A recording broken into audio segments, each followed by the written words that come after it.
خبر شامل کرتے ہیں ڈینگا سے۔ ڈینگا شہر میں عرس مبارک محفل میلاد مصطفیٰ صلی اللہ علیہ وآلہ وسلم فیضان نظر حضرت خواجہ معصوم مہروی شریف پیر طریقت حضرت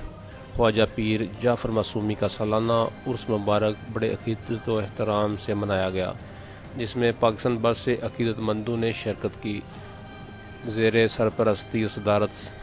سجادہ نشین صاحبزادہ خواجہ صوفی محمد رمضان معصومی محلہ پسوال ڈینگا سے ایک بہت بڑے قافلے کے ساتھ ذکر اللہ اپنے مقررہ راستوں سے ہوتا ہوا دربار عالیہ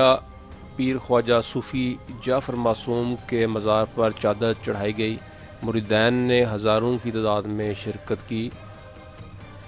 ذکر اللہ پڑھتے ہوئے والہانہ استقبال کیا، پھولوں کی پتیاں نچھاور کی، اور آخر میں الحاج محمد محبوب معصومی نے اپنے دور دراز سے آنے والے عقیدت مندوں سمیت موجودین علاقہ کا شکریہ ادا کیا۔